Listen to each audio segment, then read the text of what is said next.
ये जो आपका प्रदेश है, नया प्रदेश है, तेलंगाना, ये आसानी से नहीं बना था। इस प्रदेश को बनाने के लिए तेलंगाना के युवाओं ने, तेलंगाना के माता ने अपना खून, अपने आंसू दिए थे। और ये प्रदेश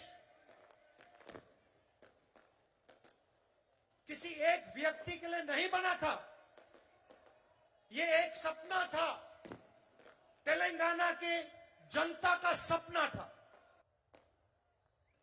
8 साल हो गए। मैं आपसे पूछना चाहता हूं, तेलंगाना का जो सपना था, प्रगति का सपना, उस सपने का क्या हुआ? पूरा तेलंगाना देख सकता है कि एक परिवार को जबरदस्त फायदा हुआ, मगर मैं आपसे पूछना चाहता हूं, तेलंगाना की जनता को क्या फायदा मिला? क्या आपको रोजगार मिला? आज यहां पर किसानों की विधवा स्टेज पे हैं, रो रही हैं। ये किसकी जिम्मेदारी है?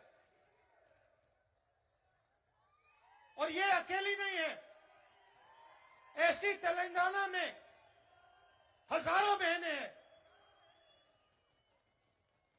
जिनके पति ने आत्महत्या की। किसकी जिम्मेदारी है? सपने को पूरा करने के लिए आपने अपना खून, अपने आंसू दिए,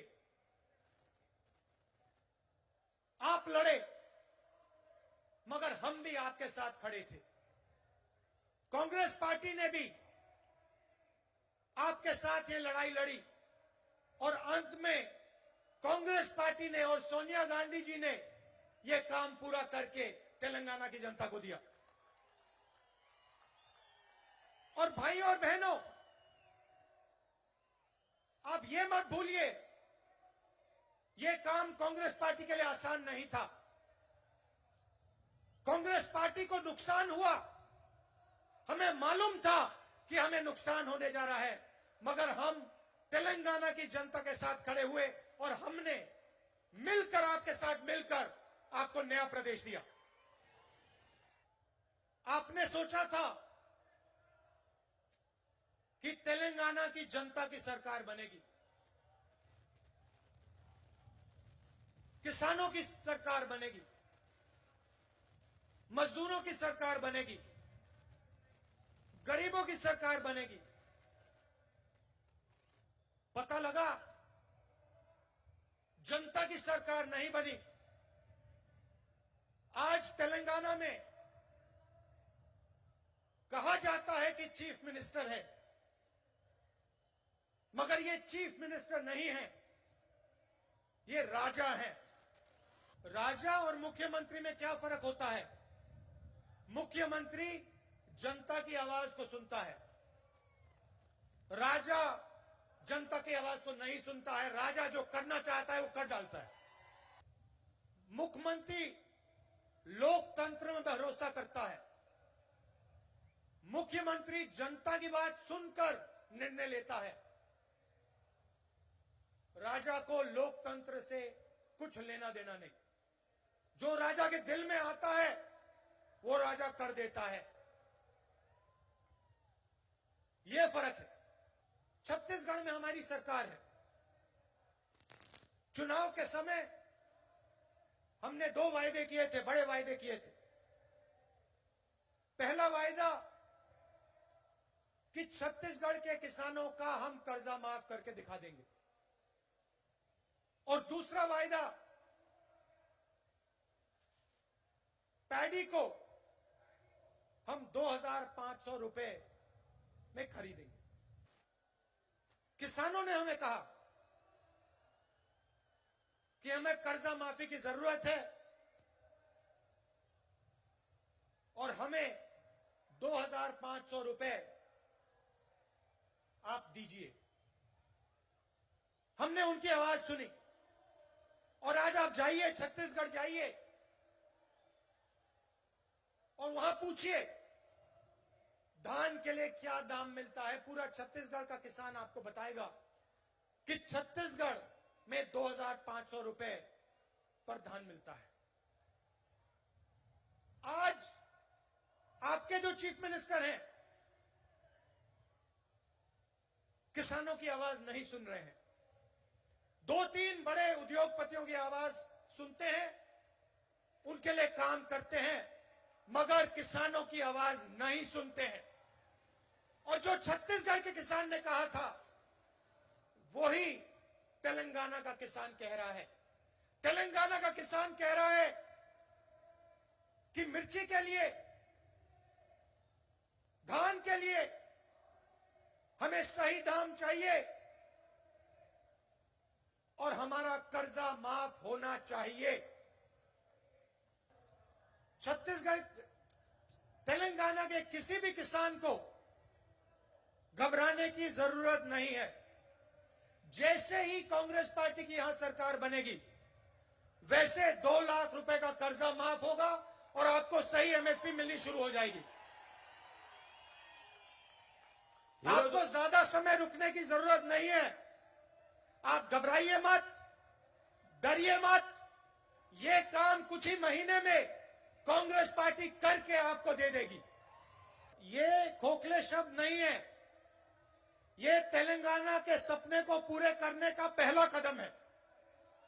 किसानों की मदद, किसानों की रक्षा के बिना तेलंगाना का सपना पूरा नहीं हो सकता है। अभी हमने वरंगल डिक्लेरेशन किया और उसमें हमने तेलंगाना के किसानों से वायदे किए। मैंने कर्जा माफी की बात की, एमएसपी की बात की, 15,000 रुपए प्रति एकड़ डायरेक्ट बेनिफिट हम किसानों को देने जा रहे हैं। और रेवंत जी ने पूरा डिक्लेरेशन पढ़ा। यह सिर्फ एक डिक्लेरेशन नहीं है, यह किसानों के लिए कांग्रेस पार्टी की गारंटी है।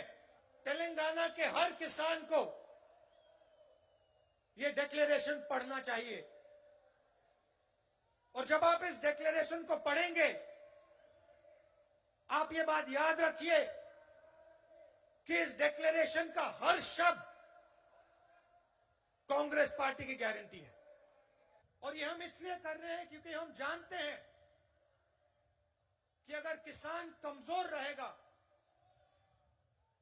तो तेलंगाना का सपना पूरा कभी नहीं हो सकता है। क्योंकि किसान ही इस प्रदेश की नींव है, फाउंडेशन है। मैंने पहले आपसे सवाल पूछा था कि तेलंगाना के साथ धोखा किसने किया। तेलंगाना का जो सपना था उससे किसने धोखा किया। तेलंगाना से हजारों करोड़ रुपए किसने चोरी किए। उस व्यक्ति का नाम क्या है? नहीं, सुनाई नहीं दिया, फिर से बोलिए, क्या नाम है उसका? तो आप एक बात अच्छी तरह समझ लीजिए और कांग्रेस का हर नेता, हर कार्यकर्ता इस बात को अच्छी तरह समझे। जिस व्यक्ति ने तेलंगाना के साथ धोखा किया है, जिस व्यक्ति ने तेलंगाना से चोरी की है, जिस व्यक्ति ने तेलंगाना के सपने को नष्ट किया है, उसके साथ कांग्रेस पार्टी का का कोई समझौता नहीं होगा।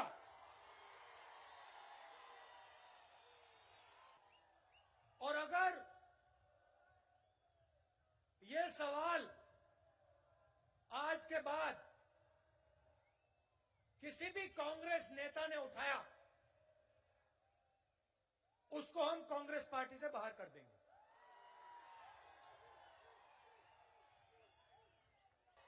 चाहे वो कोई भी हो, कितना भी बड़ा हो, उसको हम पार्टी से बाहर कर देंगे। आप अगर किसी भी कांग्रेस पार्टी के नेता को टीआरएस से समझौता करना है, तो या वो टीआरएस में चला जाए या फिर बीजेपी में चला जाए।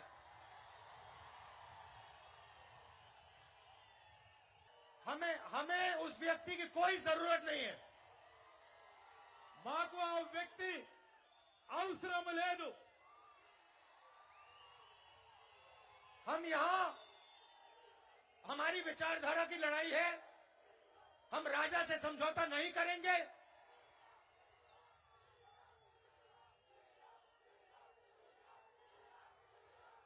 हम टीआरएस को चुनाव में हराएंगे। टीआरएस को चुनाव में हराएंगे और सीधी कांग्रेस पार्टी और टीआरएस की लड़ाई होगी। और एक बात और याद रखिए, जिस व्यक्ति ने तेलंगाना के सपने को नष्ट किया और तेलंगाना के किसानों से, मजदूरों से, युवाओं से लाखों करोड़ रुपए चोरी किए, उसको हम माफ नहीं करने वाले हैं। और चुनाव के समय जब टिकट का सवाल उठेगा, और ये सब नेताओं को अच्छी तरह बात सुननी चाहिए, जब चुनाव के समय टिकट की बात उठेगी, तो जिस व्यक्ति ने जनता की लड़ाई लड़ी होगी, उसी को मेरिट बेसिस पे टिकट मिलेगा। चाहे आप कितने भी बड़े हो, आप कोई भी हो, अगर आप किसानों के साथ नहीं खड़े थे, अगर आप गरीबों के साथ नहीं खड़े थे, तो आपको कांग्रेस पार्टी का टिकट नहीं मिलने वाला है। सोनिया जी ने जब तेलंगाना आपको दिया, उसके पीछे एक सपना था। तेलंगाना की जो आवाज थी, उसको सुनकर सोनिया जी ने आपको प्रदेश दिया था। और प्रदेश इसलिए दिया था क्योंकि वो चाहती थी कि जो आपका तेलंगाना का सपना था वो पूरा हो।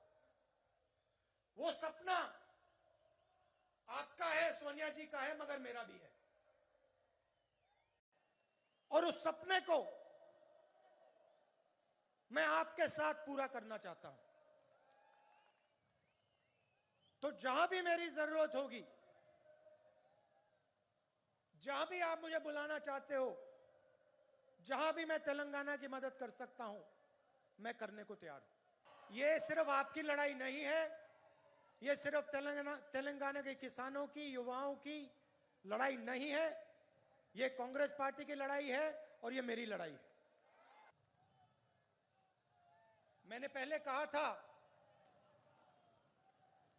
कि जो भी व्यक्ति कहता है कि टीआरएस के साथ समझौता होना चाहता है, उसे या बीजेपी में या टीआरएस में चला जाना चाहिए। क्योंकि समझौता अगर है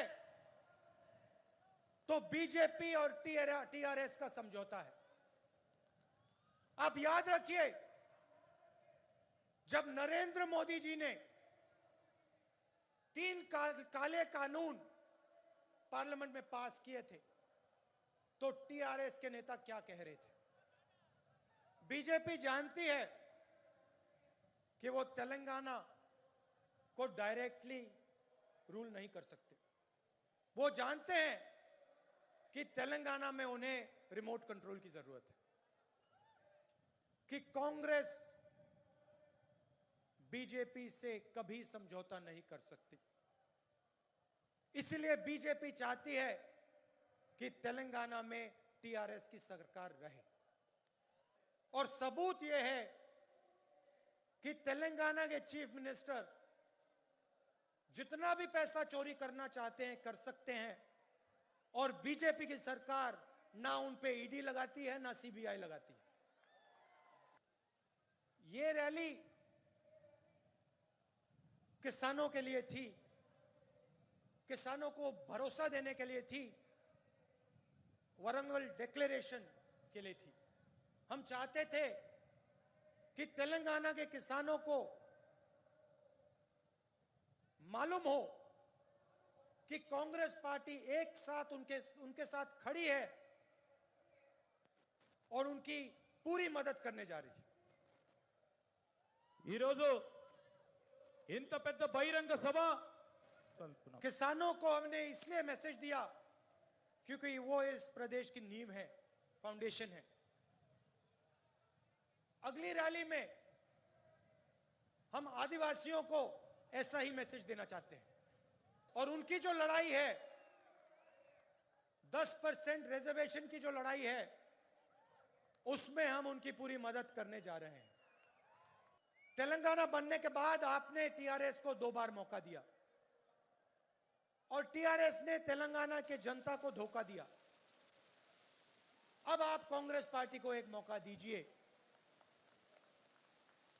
और किसानों की, गरीबों की सरकार हमें बनाने दीजिए। कांग्रेस पार्टी ही आपके साथ मिलकर तेलंगाना के सपने को पूरा कर सकती है। आज शाम आप दूर दूर से मेरी बात सुनने आए, इसके लिए आप सबको दिल से धन्यवाद। नमस्कार, जय हिंद।